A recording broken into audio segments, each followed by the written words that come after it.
Hey, everybody. I'm your host, Mike Downer. Thanks again for joining myself and Brian on the Integrator Arena Podcast. How are we doing today, Brian? I'm doing great, Mike. Glad to be here. Good deal. So we've got a podcast going with Brian here. Brian is a retired Marine. He transitioned into the entrepreneurial world as a fractional integrator for companies running on EOS, and Brian helps others do the same. So kind of fill us in a little bit on what we're talking about today, Brian. Yeah, glad to be here, Mike. Welcome, everybody, back to our podcast. And at W3, we believe winning integrators aren't accidental. They are forged. And actually, I think that's the main thing we're going to be talking about today, Mike. So I'm excited.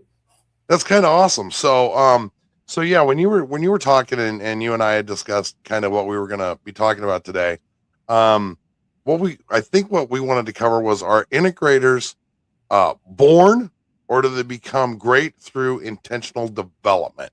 So, Brian, we've had quite a few of these conversations, and you've often said winning integrators aren't accidental; they're forged. So, you got to clear this up for me. What does that statement mean to you? Well, when I think of forging, right? Like is there something about you just picture this big bar of steel, right? This narrow bar of steel, and somebody throwing it down on an anvil, and they're like pounding it out, right? They're turning one of my favorite shows on the History Channel. Oh yeah, it's forging. You're beating out all the imperfections. You're shaping something. You're turning it into this sharp, razor sharp sword that can be wielded to do exactly what it needs to. That is the concept of forging. Forging is, it's not with what you start. It's not where you start. It's what you become. And eventually it becomes more than just the sword. All right. It becomes actually the sword. It becomes the samurai or whoever's using the sword. It's like, it's the art as well as the technique and the strategy. It's all those things that blend together into this wonderful expert device and user of the device in the end. So integrators, right? I shared in the last episode about just how undeveloped I was when I got started. And that's perfectly fine. That's what you would expect out of a new integrator. However, it doesn't have to be that way. And even as we grow, we can grow faster. We can accelerate our growth if we have the right mold, perhaps. If we have the right way to start out and we're following the right path, we can get there sooner. But to me, forging are those professional experiences, those personal experiences, those wins, those losses, right? Those things where we just completely step in it, but we can still learn and move forward. All of those things impact our ability to grow as an integrator. And at the Integrator Arena, that's what we're doing. We're here to help people learn, to grow, to beat out those imperfections, and to shape themselves so that they can be this finely honed tool that can get the exact results that you're seeking. Perfect. I absolutely love that analogy because, like I said, the History Channel has that show on there that I absolutely love. So I could just see it happening. So that was a great explanation. So many people just assume that experience naturally produces expertise. Why do you see it differently? Well, I think there's a joke out there that, in recruiting, sometimes sometimes it's not worth looking at years of working in a company, because just because you've worked for a company for 10 years doesn't mean you have 10 years experience. You might have 1 year of experience repeated 10 times, right? Yep. Longevity in the workforce is experience, but it does not necessarily mean growth, right? Longevity can tell you something, but it certainly doesn't tell you the whole story. And there's so much more to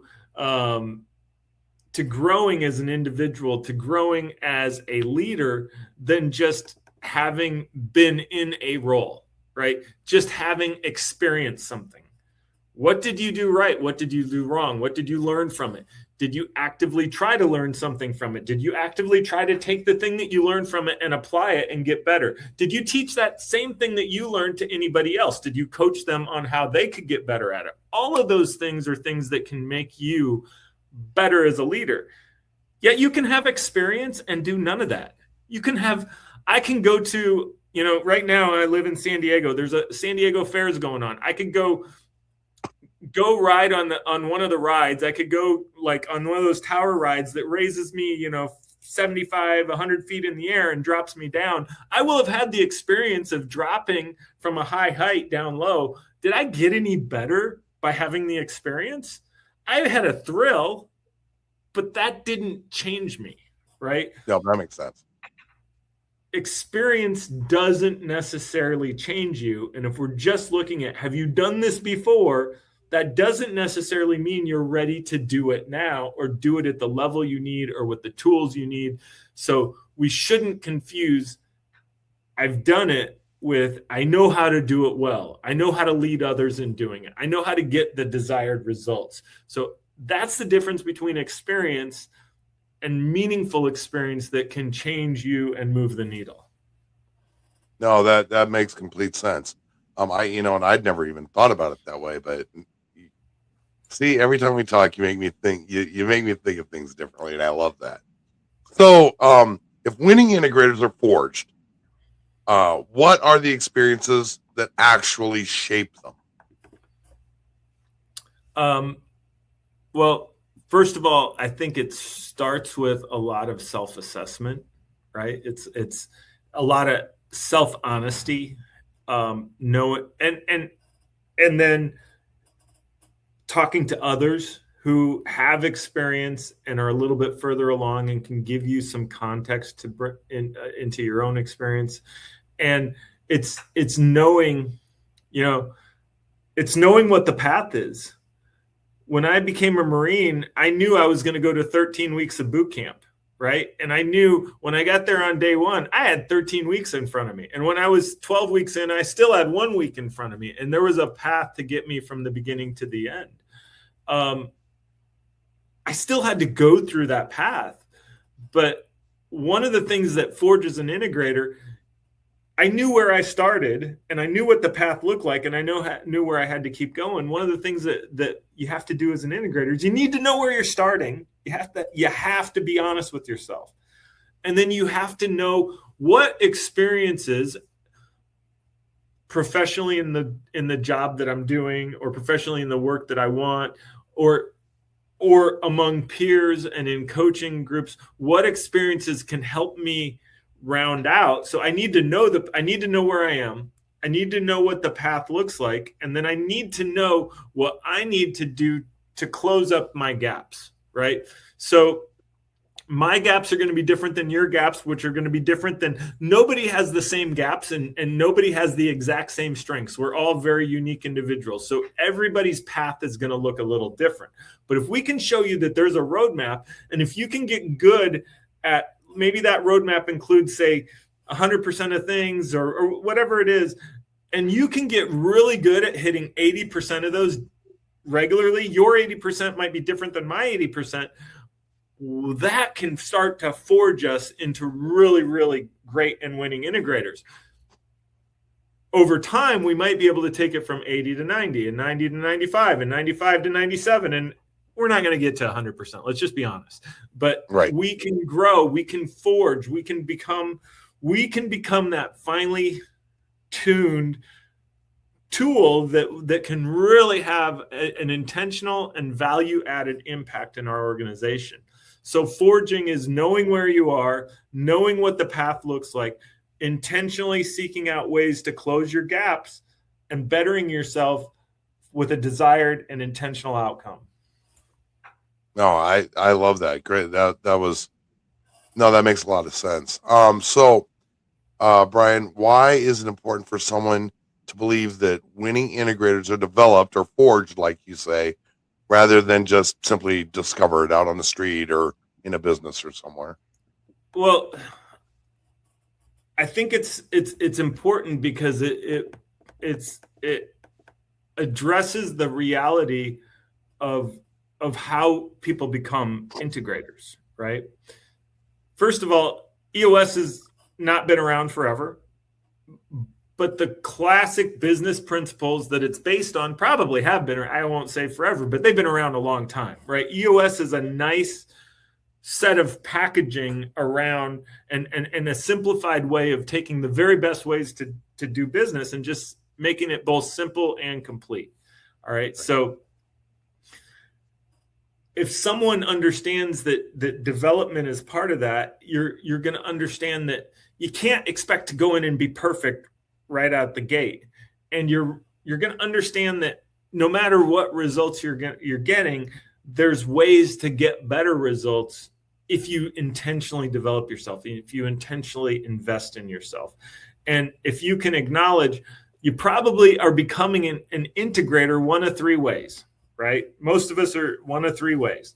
Either you are in an organization and they have been running on EOS for a while and they've had an integrator, or they're getting their first integrator, or you're starting a new implementation, but one way or another, you're in an EOS run organization and you are designated, you're our new integrator because you have a role very similar, like a COO, or maybe you're the CFO, or you've been the ops leader, and everyone looks at you and says, you know what, Mike, I think you're the guy. You're the guy that can take this on. You've never been it before, but you're the guy that can take this on. You're like, okay, yeah, sounds cool. I want to be the COO. I want to be the integrator. I want to be the number 2 guy. Why wouldn't I want to take that on? Right? That's way number 1. It's an internal assignment while already running on EOS or starting to run on EOS. Way number 2 that you're going to become an integrator, you have the same company and they are either early in their EOS adoption or maybe they're further along, but they say, you know what, we don't have anyone inside the company. We need to hire someone. So either they try to do it on their own and they go out into the market and they put ads and they find someone and they bring them on and they hire them on their own. Maybe they hire one of the recruiting companies to bring them in. All right. There's several great recruiting companies for a fee that will hire integrators. What these recruiting companies and what you're likely looking for if you hire on your own is you're looking for someone that has the skill and has led at the level that you need them to lead before. So you're hiring someone with the right skill to be successful in the seat. But the chances are in the market, finding someone with that skill that is also well-versed in EOS is going to be low, right? So if you're hiring well, you're going to make sure that they're a core values fit first and that they want, and have capacity to do the job. That doesn't mean that they know anything about EOS. So again, now you hired this person. They don't know anything about EOS. They do know a lot about running the business, but now they're getting snapped into this system. And this system is like, hey, I've run plenty of businesses without this. Why the heck? Hey, Mike, I know that you like this EOS thing. It looks a little hokey to me. I don't think it's worth doing, right? I've been successful without this. I know I told you in the interview process that yes, if you run on EOS, sure, I'm game. I'll play ball. But as I look at it, it looks kind of hokey. It looks a little bit basic, simplistic. I'm not sure I want to do with this. Let's just scrap it, right? So there's a lot of ways that this other person recruited from the outside can come in and maybe either not accommodate or not click into it, or maybe they're so focused on the what seems more important, they're not learning how to get good at the EOS tool sets and being an actual integrator versus maybe a COO. So that's way number 2. Way number 3, and this is kind of what applied to me, is that self-developed way, right? I did kind of get recruited from the outside, but I also had already wanted to be an integrator, and I started to develop myself. How am I going to do this? So through that self-development, I'm like, okay, I did some of that self-analysis that I talked about, and I realized, you know what? I'm not so good at some of this stuff. I need to intentionally focus on getting better. But in all 3 of those cases, the internally developed person, oftentimes the integrator might be the first time they've held a leadership role at that level, the first time they've managed the leadership team. So now they have this gap, and their gap is leadership and management, right? Maybe they get the EOS stuff pretty well, but the gap is leadership and management. In the other case, maybe leadership and management isn't the gap, but the EOS is the gap.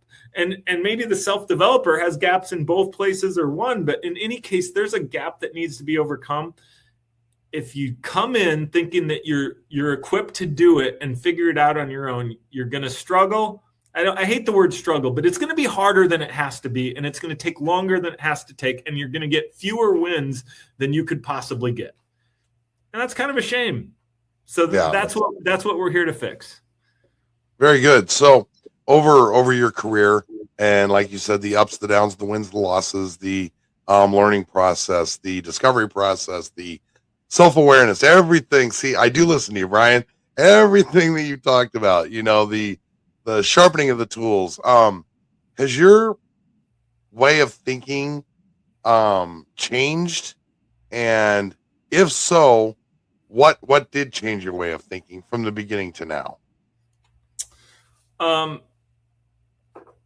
I can't tell you the number of times that it's changed, but one of the things, I do like personal and professional development. I do like growth.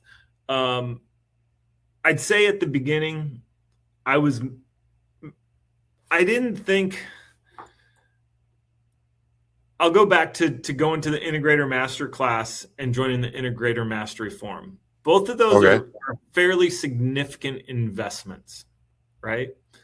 And coming from the Marine Corps, retiring, and I will tell you, there's a lot of services, there's a lot of folks out there that things are designed to provide free services for veterans that are transitioning, very well-intentioned.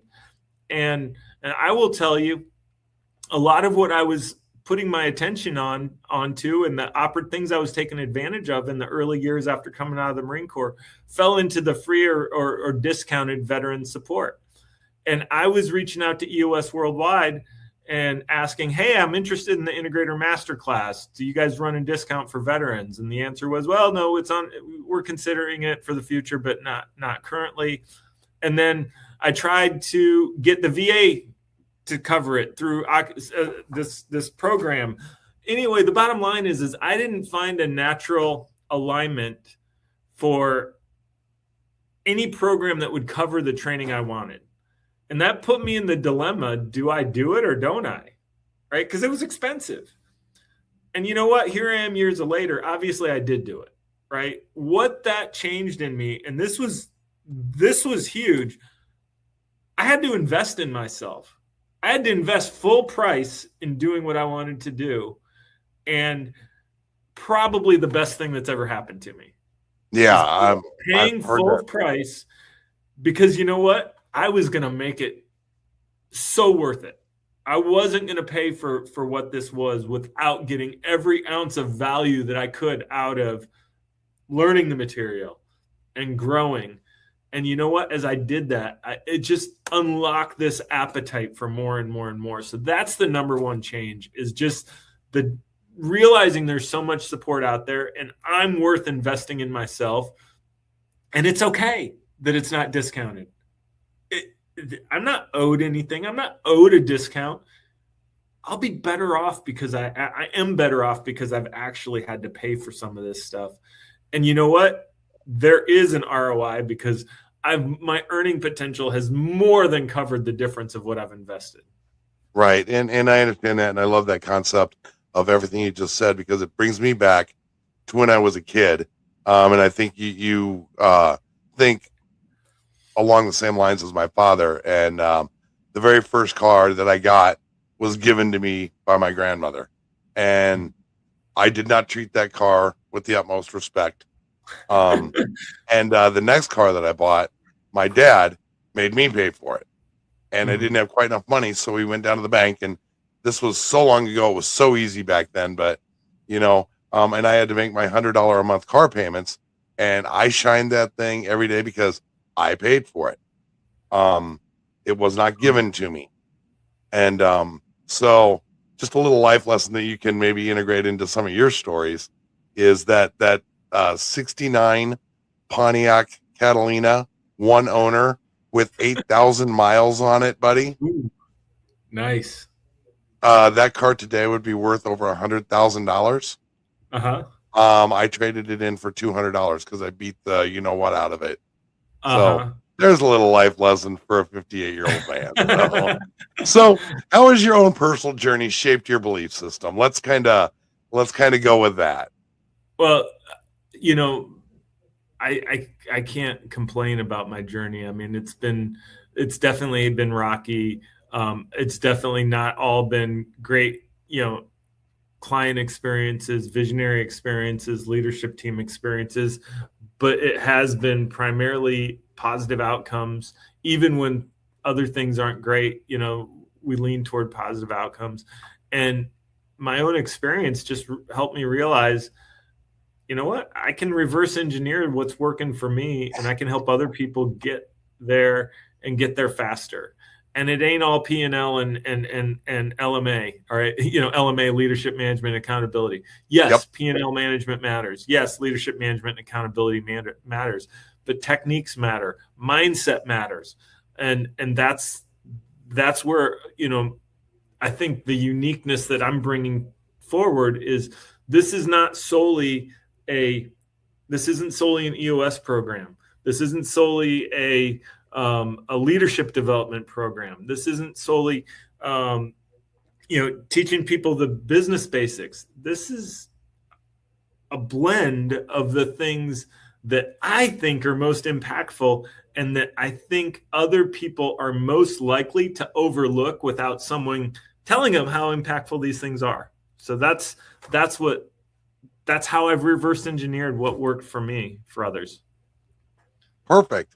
Well, once again, you've given us a lot to think about, given a lot of people a new way to think. So I know you kind of like to wind things up with some words of wisdom. So I'll let you kind of wind this one up today here, Brian. All right.